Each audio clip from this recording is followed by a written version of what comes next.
ভাইরে ভাই, বিশ্বাস হচ্ছে না যে রিয়েলমি নোট 50 মতো একটা স্মার্টফোন 10,000 টাকার আশেপাশে লঞ্চ করে দিয়েছে অফিসিয়াল ভাবে রিয়েলমি। সো এটা যেহেতু 10,000 টাকায় পাওয়া যাচ্ছে, তাই যারা কিনা এই বাজেটে আনঅফিসিয়াল ফোন সেল করে থাকেন তাদের অবস্থা কি হবে? বিকজ আনঅফিসিয়াল ভাবো এত ভালো ফোন পাওয়া যায় না 10,000 টাকার মধ্যে। তো হিউজ আকৃতির ডিসপ্লে, আইফোনের ডিজাইন আর 8 জিবি র্যামের সাথে আসা এই রিয়েলমি নোট 50 স্মার্টফোনটার ভালো মন্দ সবকিছু সম্পর্কে জানাচ্ছি আজকের এই ভিডিওতে। এছাড়া 11,000 টাকা লঞ্চ করার পরও আপনারা 10,000 টাকার আশেপাশে কিভাবে ডিসকাউন্টের মাধ্যমে ফোনটা কিনতে পারবেন সেটাও জানাচ্ছি আজকের এই ভিডিওতে, তাই লাইক এবং সাবস্ক্রাইব করে দেখতেই থাকুন। গাইস, রিয়েলমি নোট 50 ফোনটার পেছনের ডিজাইন অনেকটাই আইফোন থেকে ইন্সপায়ার। এখানে ডুয়াল টোনের ব্যাক প্যানেলকে ইউজ করেছে রিয়েলমি। এই ফোনটা যেহেতু একটা বাজেট ক্যাটাগরির স্মার্টফোন, তাই এখানে সস্তা টাইপের প্লাস্টিককে ইউজ করা হয়েছে, তবে একটা কভার ইউজ করলে পুরোপুরি আইফোনের মতোই লাগবে রিয়েলমি নোট 50 স্মার্টফোনকে। কি বলেন আপনারা? অবশ্যই কমেন্ট করে জানাবেন। অনেকেই দেখলাম যে ইন্ডিয়া সহ অন্যান্য কান্ট্রিতে এই ফোনটাকে কভারের মাধ্যমে ইউজ করে পুরোপুরি আইফোনের মতো মডিফাই করে। 186 গ্রাম ওজনের সাথে আসা এই ডিভাইসটার ফ্রন্টে রয়েছে 6.74 ইঞ্চির হিউজ আকৃতির ডিসপ্লে। বড় ডিসপ্লের স্মার্টফোন অনেকেই পছন্দ করেন, তাদের কথা মাথায় রেখেই এই বাজেটের মধ্যে হিউজ আকৃতির ডিসপ্লে যুক্ত ফোন লঞ্চ করে দিয়েছে রিয়েলমি। এখানে পাওয়া যাবে 90 হার্টজের রিফ্রেশ রেট আর এইচডি প্লাস রেজলিউশন, যেটা কিনা এই বাজেটে অন্য 10টা স্মার্টফোন থেকে আমরা দেখতে পাচ্ছি। মানে টেকনো, ইনফিনিক্সের স্মার্টফোনেও সিমিলার ক্যাটাগরির ডিসপ্লেকে ইউজ করা হয়ে থাকে, বাট 5 কাটআউটটা দিলে আরো কিছুটা ভালো হতো। কিন্তু এটা যেহেতু রিয়েলমির স্মার্টফোন, তাই এর ডিসপ্লের কোয়ালিটি টেকনো, ইনফিনিক্স থেকেও খুব ভালো। এছাড়া 560 নিটসের পিক ব্রাইটনেস থাকায় রোদের আলোতে কিছুটা প্যারা খেতে হতে পারে এই আইপিএস এলসিডি প্যানেলের ডিসপ্লের জন্য। তবে হ্যাঁ, যারা কিনা ফোনটাকে ইনডোরে ইউজ করবেন তাদের তেমন কোনো প্যারা খেতেই হবে না। এই ডিসপ্লের কন্টেন্ট ওয়াচিংটা ছিল খুব দুর্দান্ত বাজেট অনুযায়ী। এখানে ডিসপ্লের মধ্যে কালারগুলো খুব ভালোভাবে ফুটে উঠছিল।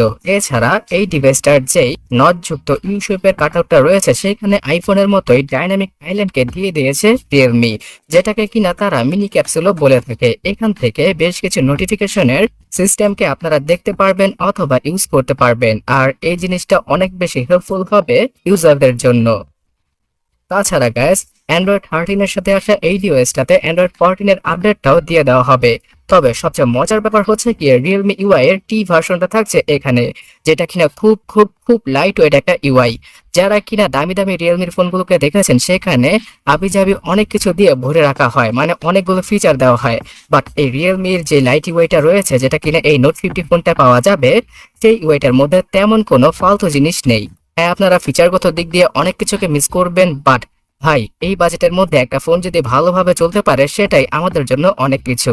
আর এই কারণেই লাইট ওয়েট ইউআইটাকে ইউজ করেছে রিয়েলমি এখানে। এই স্মার্টফোনটাতে ইউনিসক T612 এই চিপসেটটা থাকার পরও তেমন কোনো ল্যাগ অথবা হ্যাংয়ের দেখা পাওয়া যাবে না। যদি রিয়েলমি তাদের ফুল ভার্সনের ইউআইটাকে ইউজ করতো, তাহলে এই স্মার্টফোনটা মিনিটে মিনিটে ল্যাগ করতো অথবা হ্যাং করতো।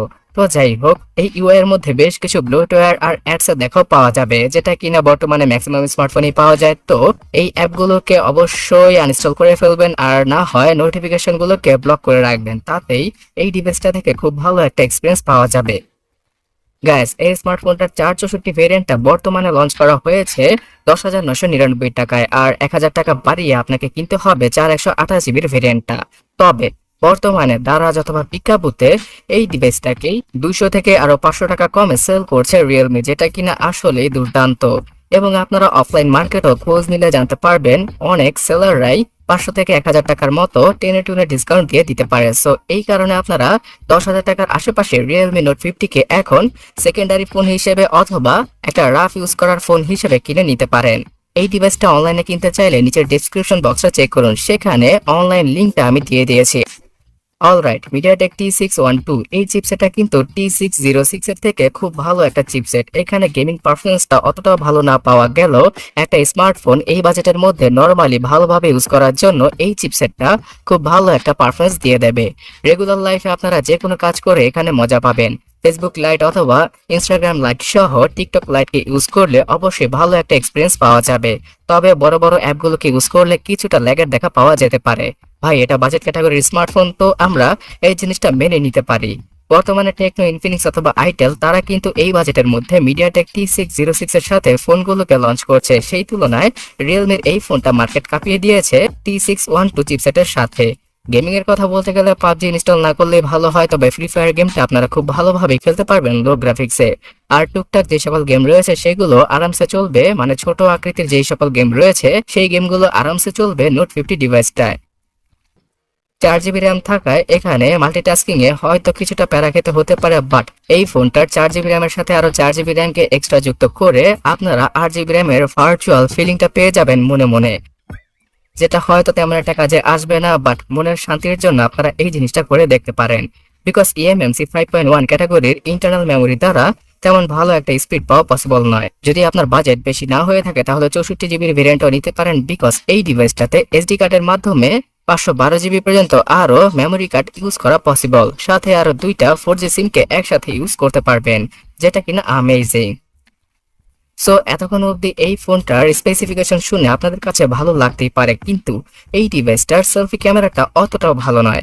5 মেগাপিক্সেলের সেলফিকে দিয়েছে রিয়েলমি, যেটা রেজলিউশন অনেক কম থাকায় সেলফি তোলার পরে শার্পনেসে অনেক বেশি ঘাটতি পাওয়া যায়, ফেস অনেক বেশি স্মুথ করে ফেলে। তো আপনারা যদি রেমিনি অ্যাপ ইউজ করে থাকেন তাহলে সেলফি তোলার পরে সেটা দ্বারা আপনার সেলফির কোয়ালিটিকে ইনহ্যান্স করতে পারবেন। তাছাড়া গ্যাস পেছনের 13 মেগাপিক্সেলের রিয়ার ক্যামেরাটাও মোটামুটি কাজ চালিয়ে নেওয়ার মতোই, তবে দ্বিতীয় যে ক্যামেরাটা রয়েছে সেটা একদম ফালতু আর অকাজের। এক কথা বলতে গেলে ক্যামেরা ডিপার্টমেন্টে হয়তো রিয়েলমি এখানে আরো কিছুটা উন্নতি করতে পারতো, বাট এই বাজেটের মধ্যে অন্য সকল দিক দিয়ে রিয়েলমির এই ফোনটা কিন্তু জোস। ফুল এইচডি রেজলিউশনে ভিডিও করা যাবে ফোনের পেছনের ক্যামেরা দ্বারা, তবে সামনের ক্যামেরা দ্বারা এইচডি রেজলিউশনে ভিডিওগ্রাফি করতে পারবেন আপনারা। ভিডিও কলে কথা বলার ক্ষেত্রেও কিছুটা কম কোয়ালিটি পাওয়া যাবে এই স্মার্টফোনটার সেলফি ক্যামেরাতে।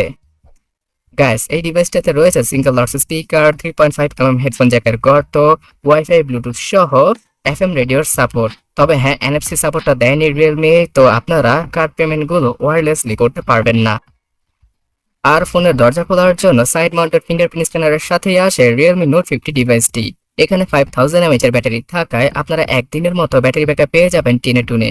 আর একদম নর্মালি ইউজ করলে 1.5 থেকে 2 দিনের মতো ব্যাকআপ দিয়ে দিবে এই ডিভাইসটি। তবে ফোনটাকে চার্জ করতে গেলে 2.5 ঘন্টার মতো সময় লেগে যাবে, বিকজ এখানে 10 ওয়াটের চার্জিং স্পিডকে ইউজ করেছে রিয়েলমি। সো গাইস, বিভিন্ন কালারে বর্তমানে মার্কেটে পাওয়া যাচ্ছে Realme Note 50 ডিভাইসটা। পুরো ভিডিওটাকে যদি আমি সাম আপ করি তাহলে 10,000 টাকা দিয়ে বা 11,000 টাকা দিয়ে আপনারা যদি এই ডিভাইসটার 464 ভেরিয়েন্টটা কিনেন তাহলে টেকনো ইনফিনিক্স থেকে কিছুটা বেটার হয়, বিকজ এই ডিভাইসটাতে সময় মতো আপডেট পাওয়া যাবে, মানে আগামী 2 বছরের আপডেট তো দিয়েই দিবে রিয়েলমি। তাছাড়া এর সফটওয়্যার এক্সপিরিয়েন্স টেকনো ইনফিনিক্স থেকে খুব ভালো, আর অফিসিয়াল ফোন যেহেতু আপনারা এই বাজেটে পাচ্ছেন তাই এখানে ওয়ারেন্টিটাও পাওয়া যাবে অফিসিয়াল ভাবে। সো যারা কিনা বাজেটের অভাবে এই দামে আনঅফিসিয়াল ফোন কিনছিলেন তারা নোট 50 কে দেখতে পারেন। তো এই ফোনটা আপনাদের কাছে কেমন লাগছে অবশ্যই